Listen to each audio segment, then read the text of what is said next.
The war against terrorism rages in the northeast of Nigeria. Yesterday at the State House Abuja, during a media briefing, Borno State Governor Professor Babagana Zulum expressed concern about the increasing sophistication and spread of the terrorist group Islamic State's West Africa Province, ISWAP, in the state. Zulum said the federal government must do everything in its power to defeat ISWAP now, or else the menace constituted by the Boko Haram terrorist sect would be nothing compared to what the group would do when they gain stability. He advised the government to seek external help in the fight against insurgencies, including hiring mercenaries, saying there's nothing wrong with such. He cited the fact that advanced countries like the United States and United Kingdom sometimes sought external help. The governor took a swipe at the current recruitment process into the armed forces and other security agencies, saying unless it is addressed, the security situation may just get worse. Well, dire warnings indeed from Governor Zulum, and this is not the first time he's calling on the government to use mercenaries.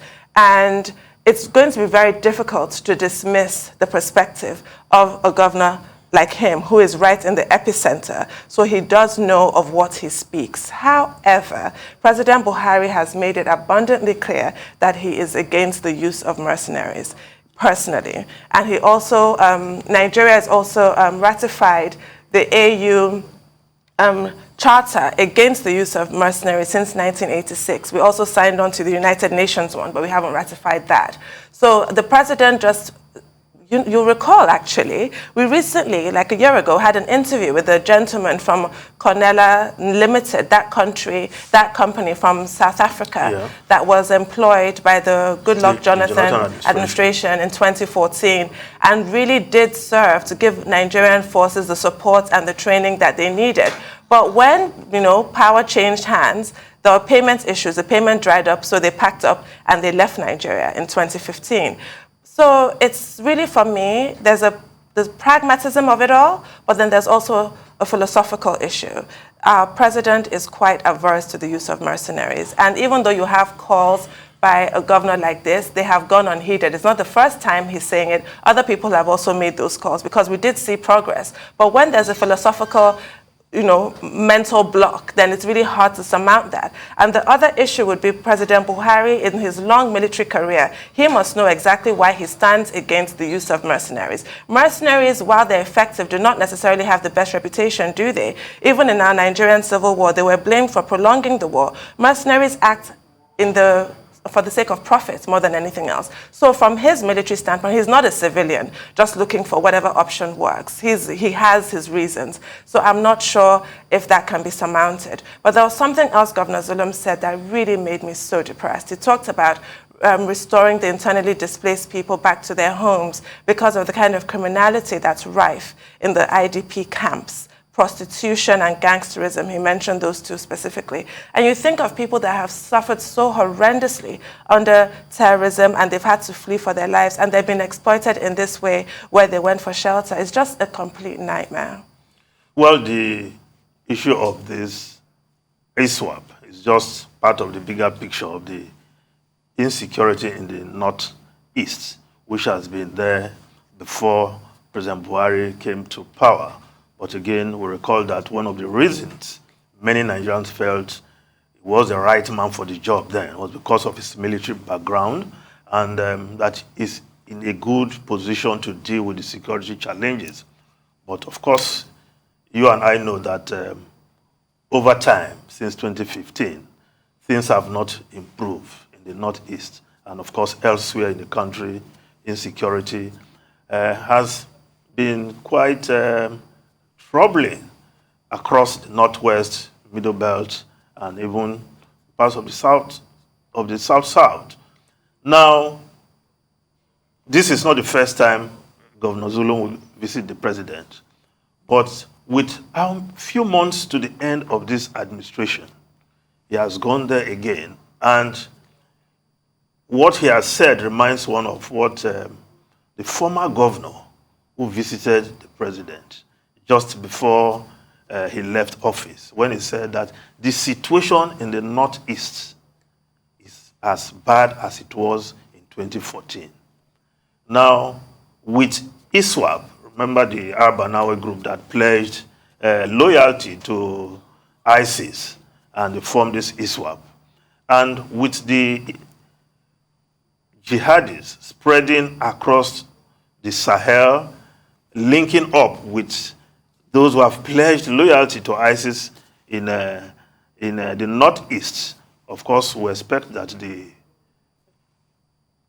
new kind of force, but the military, despite their best efforts, they've been doing a gallant job. But clearly from what the governor said, despite their best effort, if we are not able to up the game now, then ISIS will gain stronghold in the northeast, and that will be a major problem in our hands, and perhaps that will be part of President Buhari's legacy. Strategy to adopt. He has recommended that let's use mercenaries, also known as soldiers of fortune. The Jonathan administration used them to great effect. They came in with the know-how. They know the terrain. They studied the terrain. They even came with their own equipment to fight this, and there was high degradation of the insurgency in the northeast. But again, for reasons best known to the President Muhammadu Buhari, well, he doesn't consider mercenaries as an option. But I don't think anything is cast in stone. There's no reason why he should not rethink that policy. Yes, even in Ukraine today, even before America started shipping, there are Americans who have been brought in as private soldiers in Ukraine, working with the Ukrainian forces along the Russian border. So I don't see why the president should not consider that option. But again, what we want is that these insurgencies should be dealt with.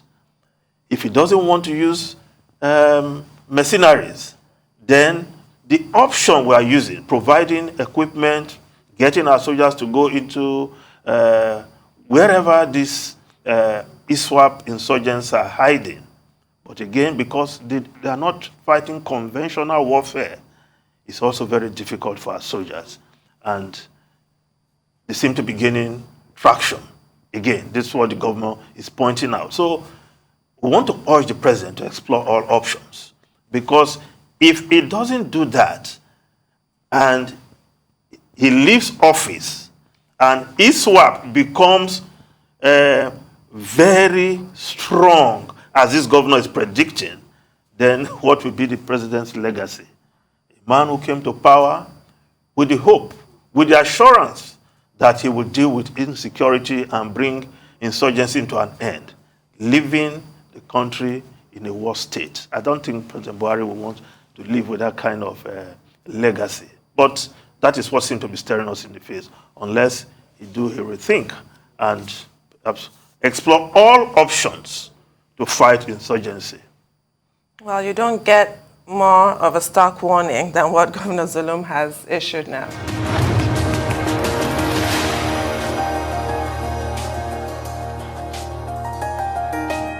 Welcome back to the morning show here on Arise News. Our dependable Hold your horses, Rotis. I'm going to just introduce this gentleman here. Yes. Imagine the impatience. Good morning. We have to acknowledge and introduce Dr. Batty, who's joining us now. Good morning, Dr. Batty. Not necessary. Right? I sent you a text. Yes, you to did. Let you know I was trying to manage the situation. Not necessary. No problem. My apologies once again. Okay, I didn't mean to stand you up. Okay. No, but you know, I have to talk to you about how you treat me, Dr. Batty. Anyway, now to our dependable Rotis Adiri, who could not wait. Who is here to give us an African business update? Yes, good morning, Susan. Good morning, Doctor. Good morning to all our viewers. Yeah, we're talking fertility today. There's a tweet from the presidency that was put out yesterday. There it is. State House press release. Nigeria seeks urgent measures to address high fertility rates as President Buhari launches a revised population policy. So he's revised the National Policy on Population for Sustainable Development. He's also inaugurated a National Council on Population Management, which I believe himself and Vice President Osibanjo chair. And so he's trying to get access to contraceptives in order to reduce fertility, because it has an impact. And it's very interesting that this came out yesterday, because also yesterday there was a NGX and Renaissance Capital outlook on the economy. So basically, you have Temi Popola, Ben Akabweze, and Charlie Robertson of RENCAP. Three of the CEO of the NGX, of course, and then Ben Akabweze, who of course is with the federal government, and then Charlie Robertson with Renaissance Capital.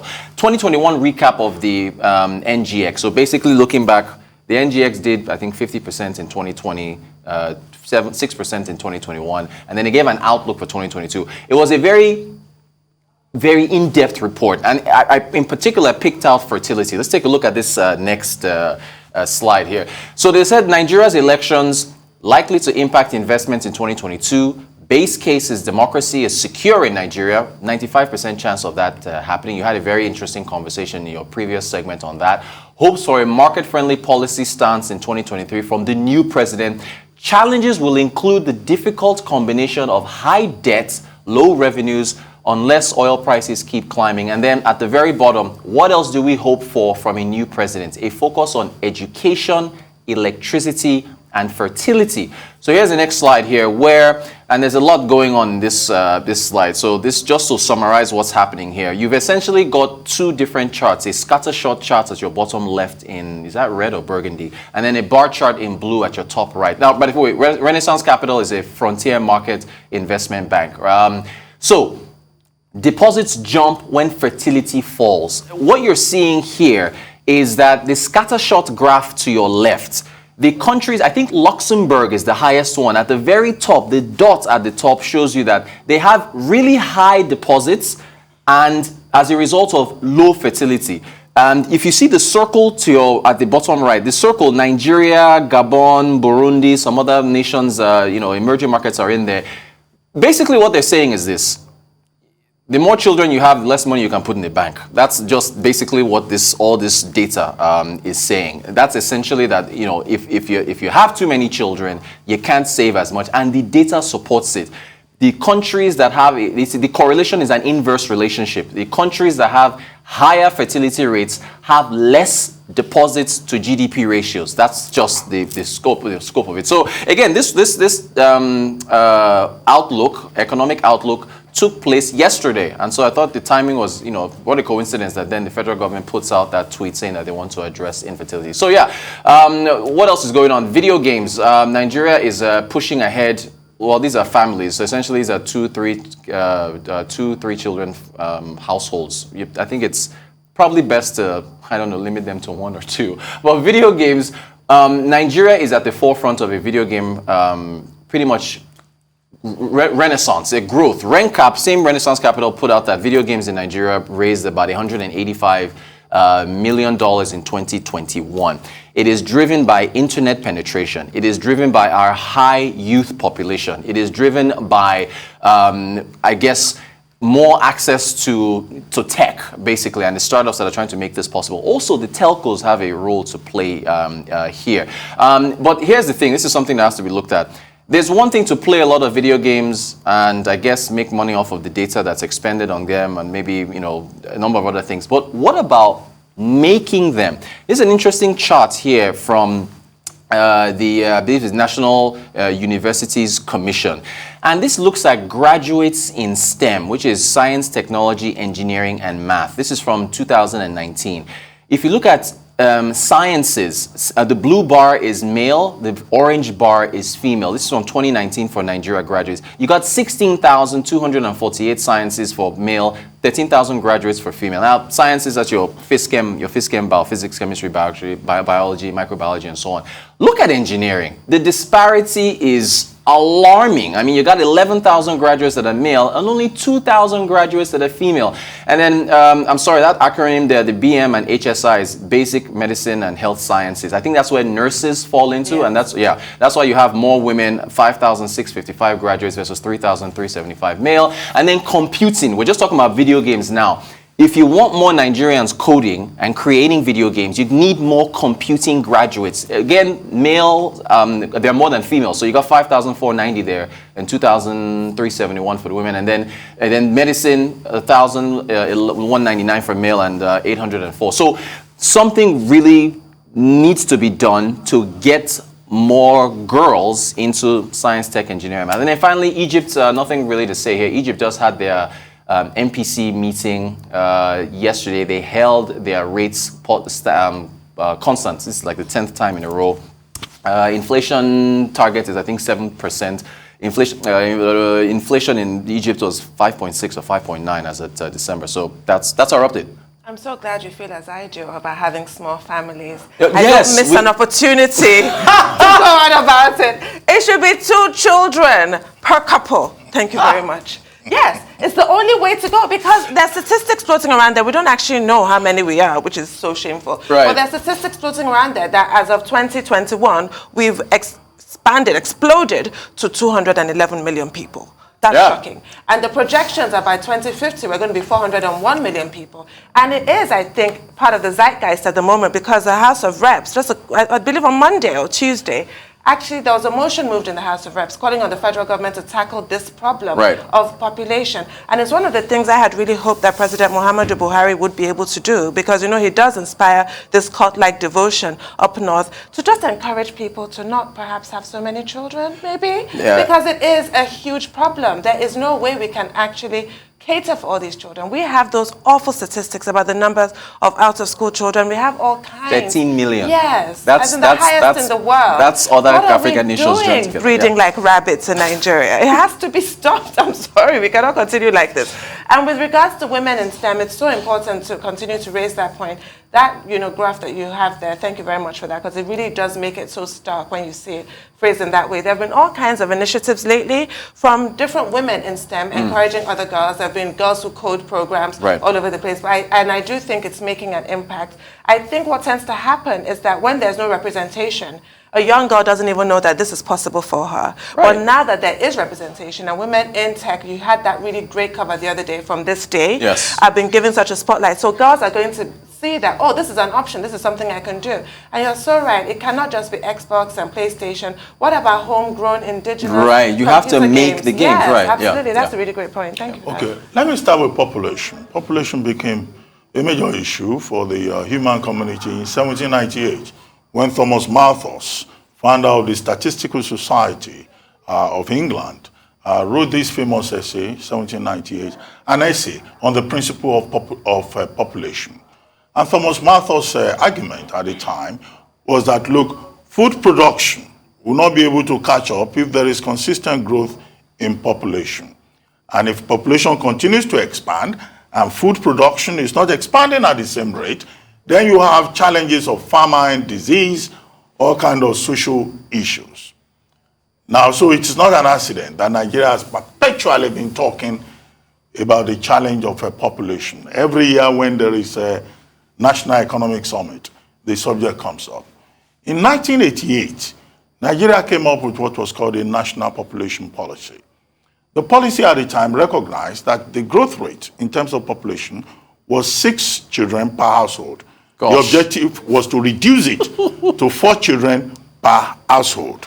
It was also recognized that we had teenage pregnancy, underage pregnancy. The policy set the age of marriage at 18 for females and 24 for men. The population the policy also looked at family planning, contraceptives, which you said President Muhammadu Buhari also talked about. But it did not work. In 2004, that policy was revised, and it was a bit more articulate because it was talking about sustainable development. And that policy, along the Malthusian line, was saying that for Nigeria to develop on a sustainable basis, we have to look at our population, okay? and look also at the use of contraceptives, family planning, you know, how we breed like rabbits, to borrow Tundu's words. Yes. But also, it did not work. Why has the population policy not worked? And why is it not likely to work, despite the efforts of the Buhari administration trying to take a second look at it? I guess in the context of the lawmaker who said that he has 28 children and he intends to have 2 more before 2023, and that if he succeeds with his objective, his house should be converted into a polling unit because he has enough persons to vote and represent Nigeria, irrespective of the fact, I guess, that most of his children are under the eligible age. Yeah. What are the issues? The issues, one, culture. There are persons who say, look, no, a girl can be pregnant before the age of 18. They don't accept it. At a time when population control agencies, you know, both international and local, tried to promote family planning across Nigeria, it was opposed in certain parts of the country. They said that it was satanic and that it was haram. And that was a big issue. How is the president going to solve that? We have on the floor of the National Assembly of Nigeria persons boasting that the latest wife that they are taking is 15 years old. And that in itself has created a major public health crisis, what is called vesico-vaginal fistula, putting the lives of very young persons into danger. So these are the real problems that we face. However, the thing about population is about data. It's about development. It's about growth. I mean, Malthus was one of the leading theories on economic growth, and so he linked that to population. But in Nigeria, we pay lip service to all of this, and we do not do what is right. I have no faith or optimism that the Buhari administration will be able to do it within the few months that is still available to it. As for Egypt, you talked about Egypt taking an accommodative stance in terms of all the rates, the lending rate and all of that, the Monetary Policy Committee, and saying that this is how they will be able to keep the inflation rate below 7%, or at best at 7%. In November, inflation rate in Egypt went up to about 5.6. In December, it went to about 5.9. Yes. So some of these steps that they have taken, they are hoping that there will be recovery within the global economy, that the challenges of supply disruptions will be addressed, and that along those lines, they will be able to keep the economy together. In Nigeria also, you know that at a time, the CBN adopted, the Monetary Policy Committee of the CBN adopted an accommodative stance. Right. But this runs against the grain of what is happening elsewhere, either in the US or in the United Kingdom, where interest rates are going up because of the same factors for which Egypt is holding down, you know, the interest rate, putting a cap on it. But we see how it works out. Indeed, indeed. Now you understand why Thanos did what he did. Exactly. Thank you, Ron. Thank you. Moving on to more business update, Michael Wilson joins us now from London. Good morning, Mr. Wilson. Morning. Very good morning to you. It's a mixed, really, end of the week. The Hong Kong Hang Seng, though, soared about 3% after being closed for most of the week because of the lunar the Lunar New Year holidays. China's still closed. Shares on Wall Street tumbled overnight, as you probably know. The Nasdaq down almost 4%. As I say, China, therefore, still closed. So no action from there. But, you know, Asia really shrugged off all those heavy losses on Wall Street overnight. Financial stocks in Hong Kong did particularly well, given the fact that the Bank of England, as you just heard, increased its interest rate once again, first time since 2004, back-to-back increase. Come on to that in a moment. So Standard Chartered and HSBC up. The Nikkei recovering from earlier losses. South Korean consumer inflation for January hovered around a decade high on surging food and fuel. Consumer prices up 3.6%. Let us turn our attention to the United States. And stock futures rose in overnight trading after yesterday. Futures on the Dow gained about 195 points. There was a different sort of look at these technology stocks. They posted huge after-hours gains after Amazon. I'll give you more on that in a second. Jumped up about 14%. Pinterest and Snap. The move comes after those rather disappointing results from Facebook. Remember, their shares down about 20% yesterday. A lot of people saying that maybe the market slightly overreacted as far as tech stocks were concerned. But no doubt where all eyes are today, and of course they're on the US non-farm payrolls out at lunchtime, our lunchtime, your lunchtime today. So Amazon, therefore, soaring on cloud revenue, at which beat every expectation, and also from Rivian, its stake in Rivian, which is about electric vehicles. The shares up 14%. After that, and if they continue their rise, it'll be the biggest one-day gain since 2012. And it gave, even though the expectation of what's going to happen to it, and we're talking about just as far as $117 billion concerned, about 1% difference between what it may achieve and what is expected of it, and that's enough to send the stocks down a little. Now, the good doctor and I talked a little bit about India yesterday. Very important, this 30% tax on digital asset income. It's an acknowledgement, basically. Lots of people saying it that the cryptocurrencies are actually sort of creeping into the mainstream. So that tax, although it's not good for those who actually hold it necessarily, it does show that central growing economies like India are very aware of the power of crypto. The EU recorded record inflation yesterday, 5.1%. Christine Lagarde said that she's getting hawkish. They didn't do anything about interest rates yesterday. They say they're going to take it step by step. By complete contrast, the Bank of England hiked its rates again, first back-to-back rise since 2004. What's interesting about this is that the Monetary Policy Committee, which consists of 9 people, 4 of those actually voted for a higher increase than we actually got. So the mood there is definitely hawkish, and inflation is at a 30-year high in the UK, and there's this cost of living crisis. The Chancellor, Rishi Sunak, set out some kind of fuel relief totaling £9 billion, but targeted it to families rather than firms and so on. It doesn't actually replace the way that bills are going to go up, which would be a staggering £700 a year for most people, up about 50%. As far as Downing Street's concerned, political chaos continues. You will know that 4 advisors actually resigned, senior advisors resigned yesterday. So again, that sort of is rumbling on. And finally, oil prices.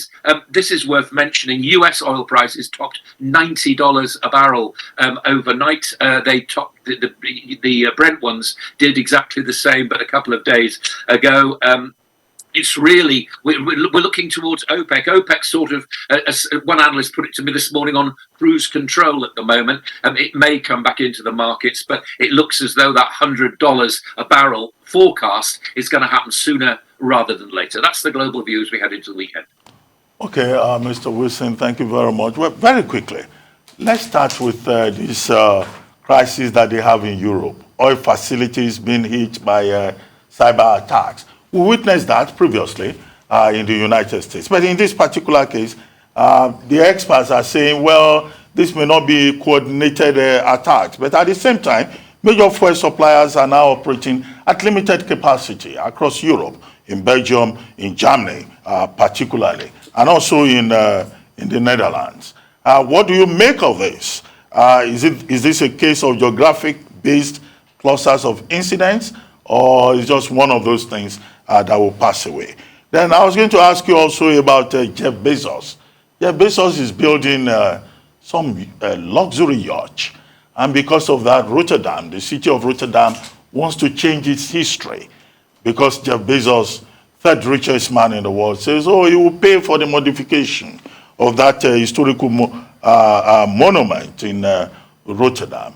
So, I mean, what's your take on this, both in terms of morality and also what looks like the mercantilism, if I may say so, of the local authorities in the city of Rotterdam, who say that in any case, Rotterdam is the maritime capital of Europe, and any rich man can just pull down the middle of the bridge so that his Y21 luxury yacht can have a passage. If we all do that, in all things in the world, where does that leave us?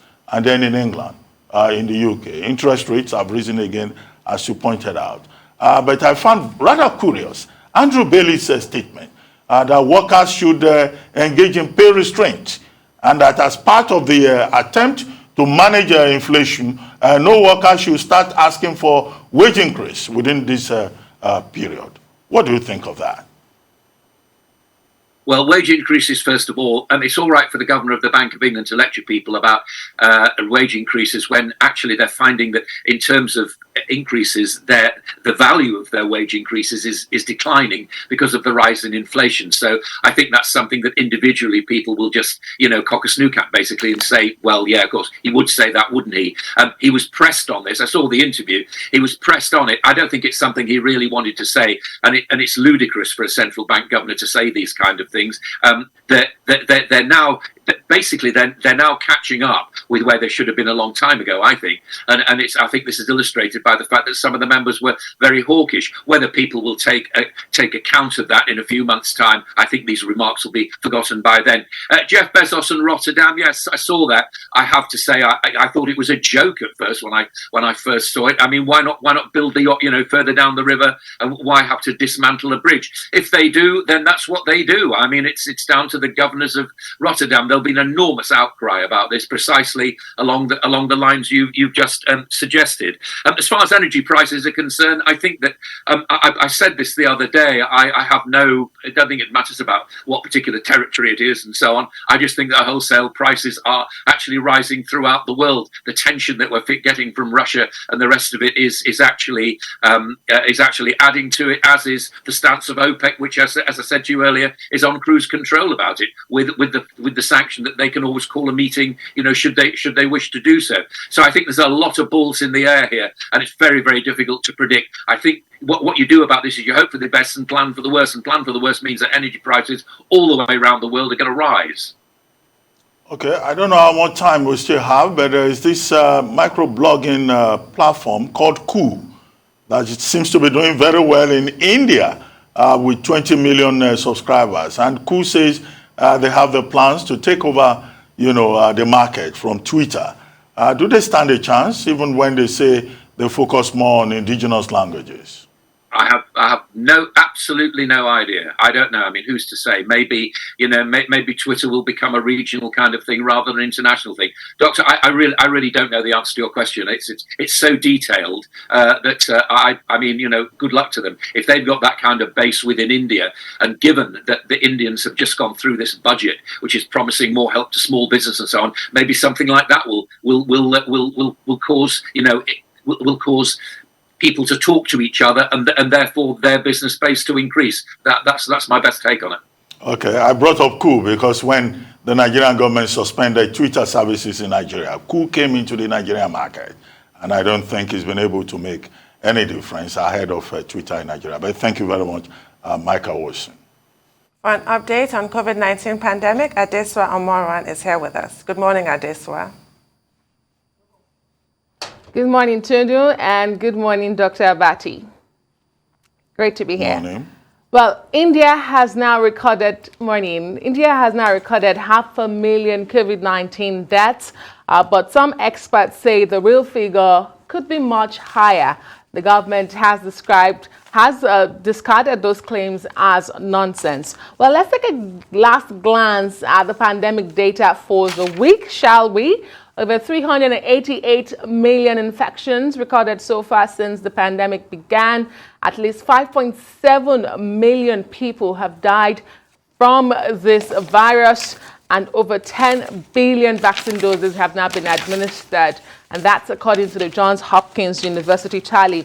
Well, here in Nigeria, 100 new infections were officially reported from 14 states as well as the Federal Capital Territory, Abuja. No COVID-19 deaths were reported in the last 24 hours. Nigeria has now recorded over 253,000 infections and at least 3,000 deaths. The NPHCDA, which is in charge of vaccinations in Nigeria, including the COVID-19, has continued to rank governors and their states in their COVID-19 mass vaccination drive. Well, according to the latest rankings, Nasarawa, Jigawa, Ogun, the FCT, and Kwara State occupy the top 5 spots respectively. The agency also has a breakdown of where the most vaccines have been administered since the first jab was given out March last year.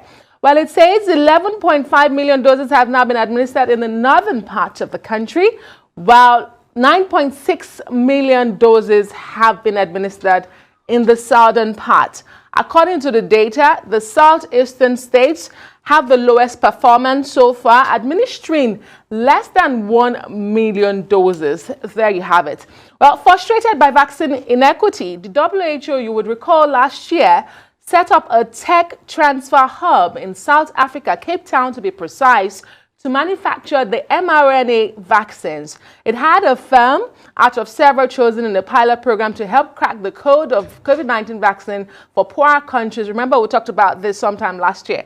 Well, that South African biotech company called Afrigen Biologics says it has used the publicly available sequence of the Moderna COVID-19 vaccine to design, develop, and produce the very first mRNA-type vaccine for COVID-19 on the African continent. Well, a top executive of the company made it clear that this should not be regarded as a copy, but a uniquely designed vaccine because Moderna refused to provide them with any technology. The vaccine, they say, could be tested in humans before the end of the year. Well, Moderna is yet to respond to this development by Afrigen. Meanwhile, the Africa director for the WHO, Mashidiso Moeti, Dr. Moeti says she is worried that the madness of the Omicron variant may be stopping Africans from getting the COVID-19 vaccines. It comes as the BA2 variant of the Omicron has now been detected in 5 countries, including Botswana, Kenya, Malawi, Senegal, and South Africa. Away from the continent, exposure to a single nasal drop may be sufficient to cause COVID-19 infection, and that's according to a landmark trial in the United Kingdom. Well, in this trial, which began last year, we also touched on this last year, healthy volunteers who are mostly young were intentionally given a dose of the coronavirus. Well, among several key clinical insights, researchers found that the symptoms of COVID-19 actually start to develop very fast as 2 days after contact with the virus, and not the 5 to 6 days previously taught by the WHO and other scientists. They also found that the infection first appears in the throat, then the virus peaks about 5 days into infection, and then at this stage, it's significantly more abundant in the nose than you have it in the throat. And that's why a single nasal dose is sufficient to get you infected. Well, finally, an antivirus mask that folds up to cover only the nose, which can be worn while eating and drinking, has gone on sale in South Korea. It's called the Kosk, and it's sold for £5.99 pounds for a box of 10. But it's not the price of this Kosk that's got the internet abuzz and scientists concerned.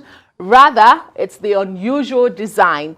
While some have praised the idea, imagine eating and still having a mask over your nose, others have identified and labeled it as sheer stupidity. Back to you guys. I wonder what you think about this Kosk mask. I mean, I would have derided the Kosk as well, just because it looks a bit odd. But when taken together with the story of the trial in the Royal Free Hospital, London, I might not be so quick to do so. The fact that the volunteers for that trial were infected with nasal drops shows that that's the fastest way to get COVID, is through the nose, and that the infection stays in the nose. So they must have done their research before coming up with that product. It looks odd, but I do think it has its uses, definitely.